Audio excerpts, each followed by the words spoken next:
Узган отнаның төп сәяси вакыйгасы Россия һәм Беларусь дәүләтләре төбәкләренең 9-нчы форумы булды. Парламентның шушы һәм башка хәбәрләре белән сезне коллегам Алия Галиуллина таныштыра. Сөйләшүнең төп темасы союздаш дәүләтләр интеграциясендә төбәк ара хезмәттәшлекнең роле иде. Федерация Советы рәисе Валентина Матвиенко һәм Беларусь Республикасы Советы җитәкчесе Наталья Качанова ике ил төбәкләренең парламент җитәкчеләре белән очрашты. Безнең республикадан форумда Татарстан Дәүләт Советы рәисе Фәрит Мөхәммәтшин катнашты. Парламентарийлар КАМАЗ зур йөк машинасы заводында булды. Автогигантта Татарстан Яңа гасыр депутатлар төркеме сакчыл җитештерү, хезмәт җитештерүчәнлеген арттыру темасына түгәрәк өстәл үткәрде. Киңәшмәгә кадәр чаллы предприятиесе цехлары белән җентекләп таныштылар.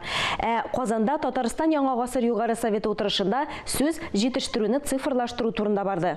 Хәзерге балалар бакчаларында тәрбияләнүчеләрнең 80% киләчәктә цифрлы һөнәрләрдә эшләячәк. Казан инновацион университеты галимнәре әнә шундый фараз ясады. Фикер алышулар Татарстан Яңа гасыр республикасы иҗтимагый сәяси хәрәкәтенең түгәрәк өстәл утырышында барды. Төп тема цифрлы трансформация шартларында кадрларны яңадан әзерләү. Профильле министрлыклар, республика югары уку йортлары, предприятиелар вәкилләре, парламентарийлар һөнәр юнәлеше проектлары, яшьләр белән эшләү, инклюзив белем бирү турында сөйләштеләр. Татарстан Яңа гасыр хәрәкәтенең югары советы җитәкчесе Фәрит Мөхәммәтшин мәктәп уку йорты эш бирүче чылбырны нәтиҗәле эшләргә һәм аерылгысыз булырга тиеш дип билгеләп үтте. Предприятиеның булачак белгече беренче практикасын мәктәптә башларга тиеш. Хәзер яшьләрнең хезмәт белән кызыксынуы түбән. Күп кенә һөнәрләргә ихтыяҗ белән тәкъдим арасында аерма барлыкка килде. Шуңа күрә хәрәкәт активы Татарстан һөнәрләре навигаторы цифрлы платформасын булдырырга тәкъдим итә. Ул яшьтән киләчәк эш белән билгеләнергә ярдәм итә. Есть высокотехнологическое производство, где на самом деле надо подготовить подготовленный хороший кадр. Если не будет заработной платы, кто-то вот выступал и говорил, давайте сориентируем и товаропроизводителей наших покупателей, наших кадров, или, как сказать, поставщиков этих кадров. Вот эту часть тоже в платформе надо будет написать. КАМАЗда сакчыл җитештерү принциплары 2005 елдан бирле үзгәрми. Бу вакыт эчендә кирәкмәгән мәйданнарны бушатканнар, пилот участокларын җәелдергәннәр, күп санлы оптималь булмаган логистика маршрутларын кыскартканнар. Төп конвейерларның эш сменалары 2 тапкыр кыскартылган. Тәүлегенә шундый ук санда машиналар чыгарыла. Николай Рыбушкин завод эшчәнлеген югары бәяли. Соңгы тапкыр ул заводта 15 ел элек булган.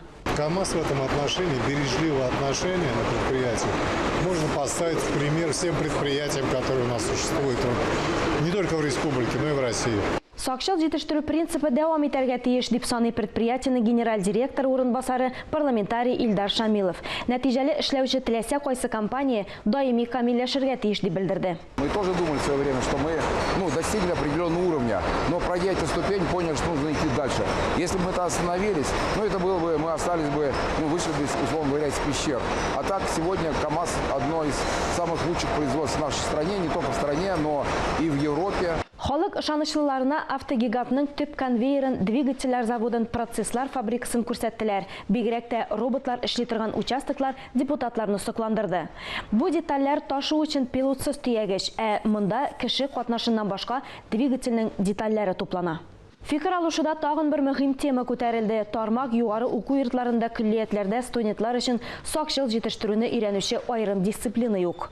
Заводның куәте тәүлегенә 200-дән артык машина. Базар ихтыяҗларыннан чыгып, бераз кимерәк җитештерәләр. Бер йөк машинасын җыюда депутатлар да катнашты.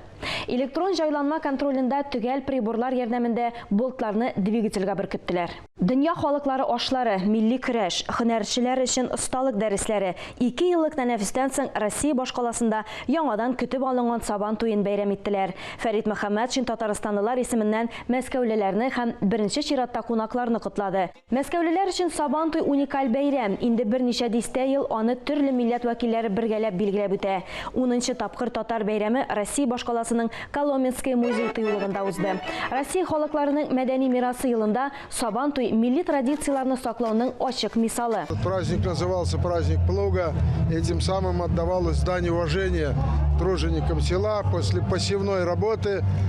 Но сегодня этот праздник уже вырастает из только такого сельского праздника, всенародный праздник, многонациональный праздник народов России. Фәрид Мөхәммәтшин үзенең Мәскәү коллегасы Алексей Шапошников белән мәйданчыкларны йөреп чыкты.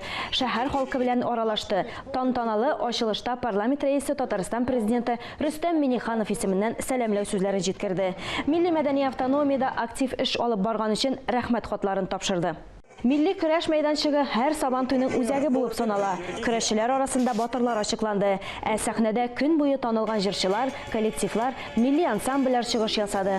Сабантуй 2 елдан соң башкалага кабат әйләнеп кайтты. Халык милли бәйрәмгә сусаган. Якынча исәпләүләр буенча Коломенскида 250 меңнән артык кеше булган. Мәскәү мөселманнары диния нәзарәте быел Сабантуй мәйданчыгын китап укуны популярлаштыру өчен файдаланды. Монда язучылар белән турыдан-туры аралаштылар. Ачык һавада китапханә эшләде. Мөселман халыклары һәм пәйгамбәрләр күргәзмәсе оештырылды. Узган атнада парламентның төп хәбәрләре шулар иде.